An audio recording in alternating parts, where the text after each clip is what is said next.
I'm Molly White, and you're listening to the audio feed for the Citation Needed newsletter. You can see the text version of the newsletter online at citationneeded.news. Issue 81. Crypto crime is legal. Trump continues to dismantle crypto enforcement while expanding his personal crypto empire. This issue was originally published on April 8, 2025. A Monday night memo from Deputy Attorney General Todd Blanche, citing Trump's crypto executive orders, has dismantled the Department of Justice's National Cryptocurrency Enforcement Team and directed the agency's Market Integrity and Major Frauds Unit to, quote, cease cryptocurrency enforcement. The memo also directs prosecutors to, quote, not charge regulatory violations in cases involving digital assets, including but not limited to unlicensed money transmitting, violations of the Bank Secrecy Act, unregistered securities offering violations, unregistered broker-dealer violations, and other violations of registration requirements under the Commodity Exchange Act, unless they have specific knowledge that the defendant knowingly and willfully violated a specific requirement, erecting a major barrier to prosecuting such cases. The National Cryptocurrency Enforcement Team, established in October 2021 and merged with the Computer Crimes Section in July 2023, helped investigate and prosecute cases including the historic Binance case, which was based on charges that the DOJ is now explicitly discouraged from prosecuting.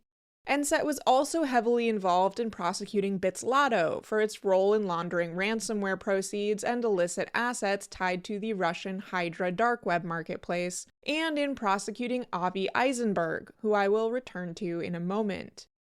Meanwhile, crypto lobbyists and other industry figures are hard at work trying to argue that, sure, Trump nixed the crypto enforcement team, directed major fraud prosecutors to stop prosecuting crypto cases, and is trying to exempt crypto platforms from the Bank Secrecy Act, but look, they wrote right here that they care about stopping crypto crime. Reject the evidence of your eyes and ears.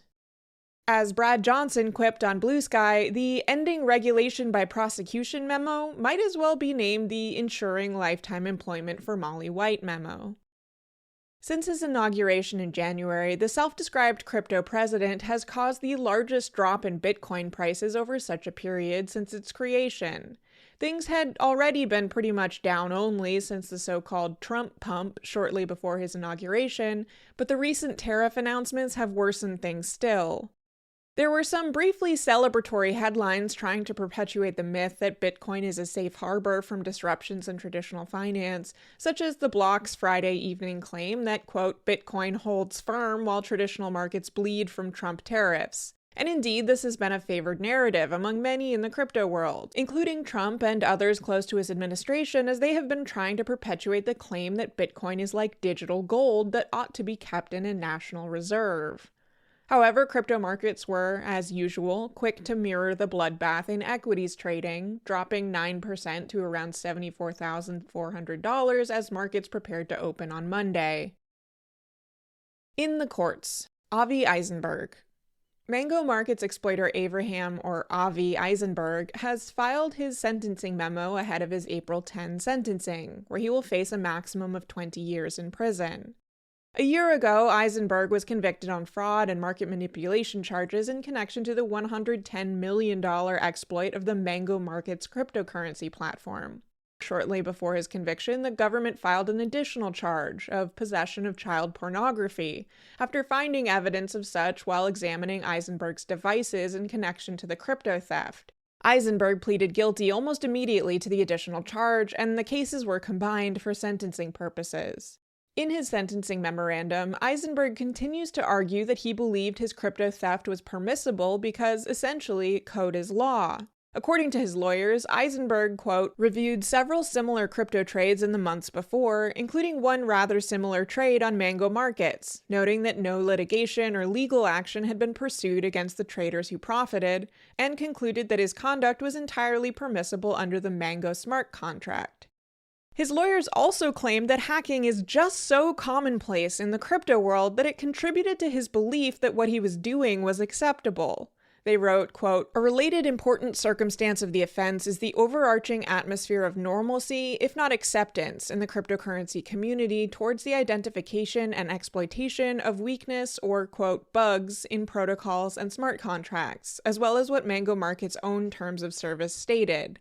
Avi operated in this environment of exploration and pushing the envelope to identify smart contract weaknesses. He does not contend that community attitude towards identifying bugs alone justifies his actions, but he points out that his actions were taken in a place where social norms often accepted such behavior, and the line between acceptable and prohibited conduct could be difficult to delineate.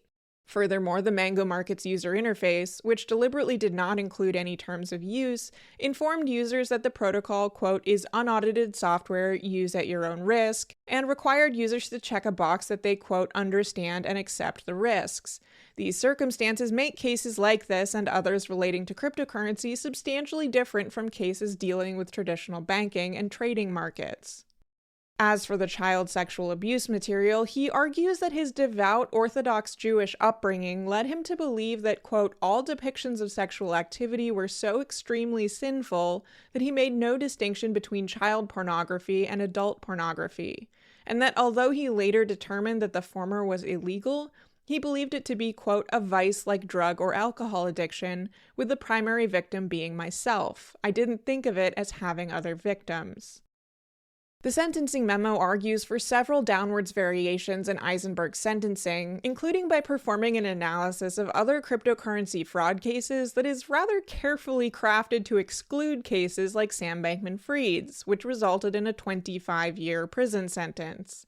Eisenberg's sentencing memo resembles Bankman-Fried's somewhat in that he also argues no harm, no foul. Because the users of Mango Markets were, quote, swiftly made whole, in part because Eisenberg returned a portion of the stolen funds, he claims that no victims were harmed. Quote, "I won't break any more laws. I don't want to be in this situation again, and I don't want to hurt anyone," Eisenberg wrote in a letter to the court. Quote, "Some of the books I have read, such as Walter Isaacson's biographies, have made me more ambitious. I know I have a lot of potential, and the last thing I want is to waste it. When I am released, I intend to use my talents and knowledge for good. I don't know the exact form that might take, might continue with trading and investments, while making sure to comply with all applicable laws, or I might start a company as I once did." Prosecutors have not yet filed their sentencing memo. Alex Mashinsky.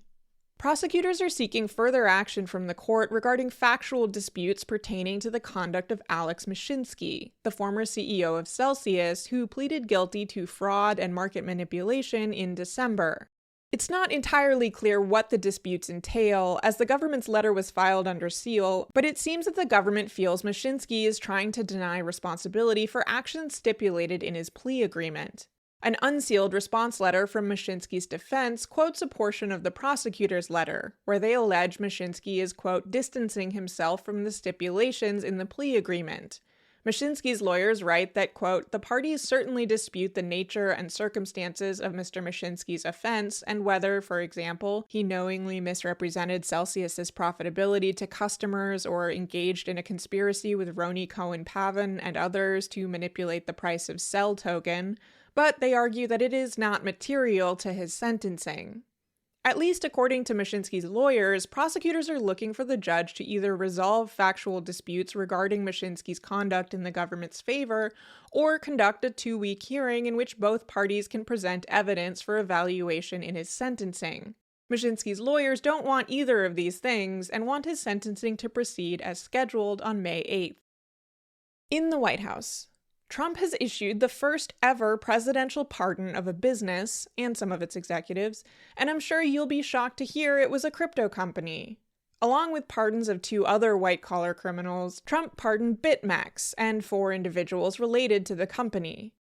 BitMEX had pleaded guilty to Bank Secrecy Act violations in July 2024 and was fined a combined $230 million by the Department of Justice and the CFTC.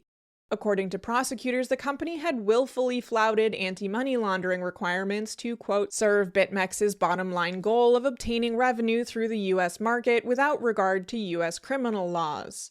Evidently, this is now the business model the US government is encouraging crypto companies to pursue, so I guess the pardon shouldn't be too surprising. As Kimberly Whale wrote for The Hill, quote, "The BitMEX pardon sends a different message. Companies involved in financial crimes don't have to worry about accountability under this president, at least when it comes to crypto, for reasons that he has no incentive to ever make known. BitMEX can continue its prior criminal practices with federal impunity, and maybe even rely on the pardon to thwart future investigations into related conduct by federal lawmakers or state prosecutors. The biggest losers in this deal are, once again, the American people, including the more than 77 million who might finally be realizing that they voted for lawlessness last November." Trump business interests. As we watch Trump dismantling cryptocurrency industry regulations and enforcement, it's worth revisiting the extent to which he and his family personally profit from their cryptocurrency business interests, which they have been rapidly expanding. Eric Trump has recently announced American Bitcoin, a company he has co-founded with the CEO of Bitcoin mining firm Hut 8. American Bitcoin will essentially subsume Hut 8's entire Bitcoin mining business under suspiciously friendly terms for the Trumps. As Van Eck's Matthew Siegel noted, quote, "I don't fully understand the rationale of selling 61,000 miners in exchange for an 80% stake in a subsidiary that they previously owned 100% of. No cash changes hands." Hut 8 seems to have decided that favor with the Trump family is worth more than cash. I've gotten some flack in the past for describing World Liberty Financial as the Trump's crypto platform, as some have liked to reiterate the platform's own claims that they had an arm's-length relationship with the Trumps, despite the fact that 75% of protocol revenues go to Trump, and the platform prominently listed the three Trump sons as ambassadors. Now that the election is over, all pretense has been dropped, and the Trump family has taken majority control of the company. The company has raised $550 million in token sales, putting Trump's cut at almost $400 million. The project still has yet to launch anything, but as I noted last issue, their plans now include launching a stablecoin called USD1. Then there's Trump Media, the firm behind the Truth Social platform, which has recently filed documents disclosing plans to explore something called Truth.fi, which will include a crypto component. Trump's stake in Trump Media is estimated at around $2 billion, and the company recently submitted filings that would allow the trust holding his shares in the company, which is controlled by Donald Trump Jr., to sell them. Then there are the meme coins. Trump has already extracted around $350 million from crypto buyers via his Trump token. On April 18, he'll be allowed to sell off another 40 million of the tokens in the first token unlock of several scheduled over a 3-year period. There's also his wife's Melania token, which has been comparatively less lucrative, although the team responsible for it, also responsible for the disastrous Libra token, has been quietly dumping tokens for at least $30 million in recent days. Of course, we can't forget the NFTs, multiple projects apiece launched by both Donald and Melania Trump, the Bitcoin sneakers, and the other associated crypto-related grifts. And then there's the political benefit, via crypto industry donations. Over $10 million contributed directly to supporting Trump, and over $200 million in counting raised to influence congressional races. This is the environment we're living in, as we watch Trump call off the SEC from investigating or enforcing cryptocurrency-related cases targeting his crypto benefactors and companies much like the ones he's running. As Trump establishes a strategic Bitcoin reserve while directly admitting its purpose is to, quote, elevate this critical industry. As the SEC and CFTC invite crypto executives to write their own rules. As the SEC declares that meme coins like Trump and Melania don't fall under their authority, and neither do stablecoins, like the one Trump's World Liberty Financial is planning to launch. As the CFTC withdraws guidelines that had established oversight requirements on their portions of the crypto industry. As banking regulators nix guidance supervising crypto-related activities, and as the Department of Justice has been unilaterally called off anything crypto-related. In regulators, SEC. The SEC has declared that, quote, covered stablecoins do not fall under their purview. Covered seems to be their term for what I usually call asset-backed stablecoins, though the SEC also includes some rules in their definition limiting covered stablecoins from including those that are intended to generate returns. Furthermore, they write that those planning to create, mint, or redeem covered stablecoins need not notify the SEC. While the SEC has been busy adding limits to its own authority over the crypto world, previously with respect to many digital assets that they suggest may not be securities, then with meme coins, and now with stablecoins, there's been very little movement in filling the vacuum to establish who is responsible for any oversight of such assets. Stablecoins could be addressed by upcoming legislation, such as it is, although of course the crypto industry is hard at work influencing those regulations too, including recently lobbying for changes to proposed laws that would allow for yield-bearing stablecoins. Of course, those legislations are still very much works in progress, and the stated goal is to pass something this year, leaving a large period of uncertainty in the meantime.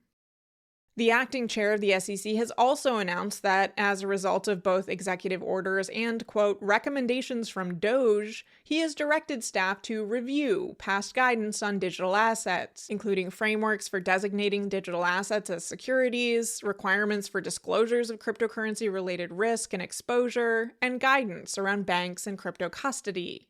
Under this administration, review seems to be largely synonymous with rescind.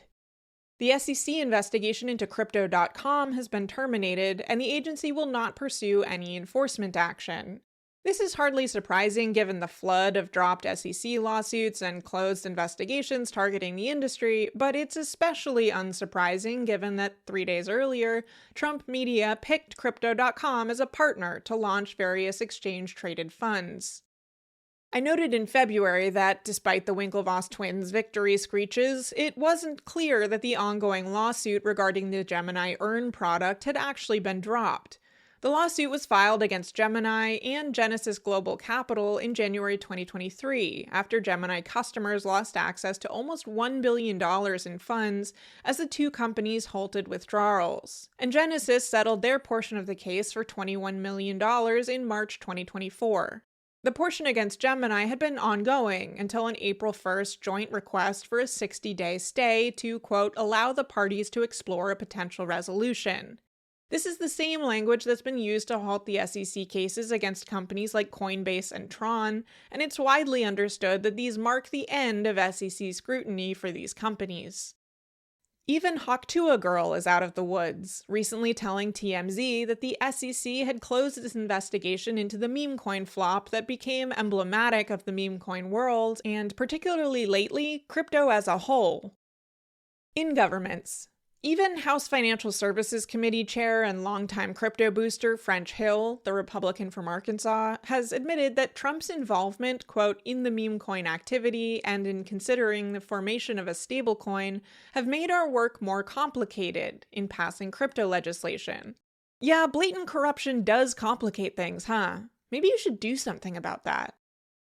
The Financial Technology Protection Act has been reintroduced after passing through the previous House.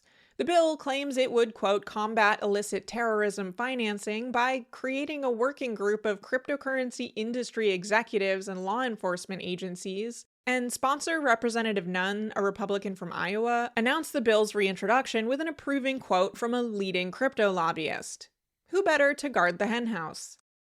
Senator and Ranking Banking Committee member Warren, the Democrat from Massachusetts, has written to the U.S. Securities and Exchange Commission's Office of Inspector General to call for an investigation into Trump and other officials who, quote, may have improperly influenced SEC enforcement and regulatory decisions on cryptocurrency.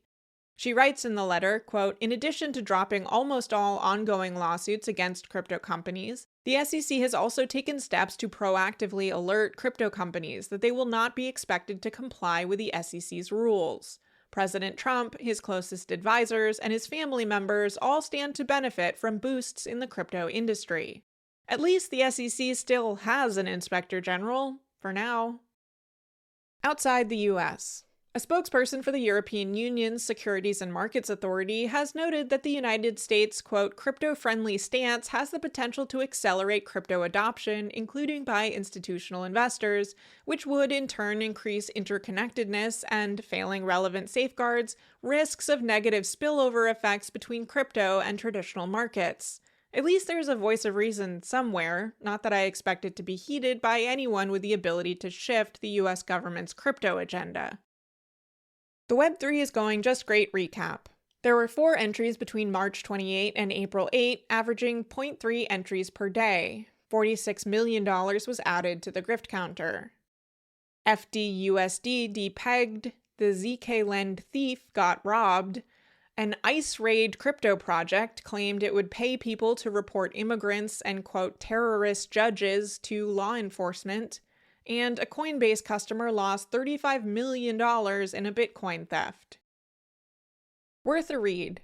Laura Hazard Owen has published a great guide for government employees or others who might wish to leak to journalists, including how best to protect themselves in doing so. She also provides resources for whistleblower protection. It's titled How to Leak to a Journalist, and it's in Nieman Lab. HuffPost published an article titled Librarians Are Mad as Hell at the Trump Administration. They Think You Should Be Too. One thing that really frustrates me about attempts to slash library funding and the discussions surrounding it is how little people involved in these attempts and discussions seem to understand what libraries actually do. I particularly like that this article was intentional in highlighting that library services extend far beyond book lending.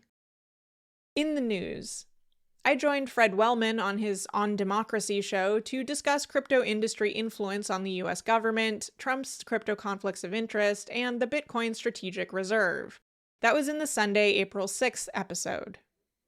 If you can read French or don't mind a machine translation, I spoke to a journalist at Radio Canada about the American far-right's attacks on Wikipedia. The piece also goes into some similar issues that have been facing French Wikipedia. That's all for now, folks. Until next time, this has been Molly White. Thanks for listening to this issue of the Citation Needed newsletter.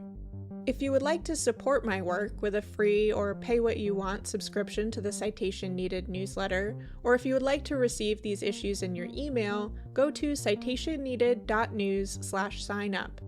If you enjoyed the podcast version of this episode, please consider leaving a rating or review in your podcast player of choice.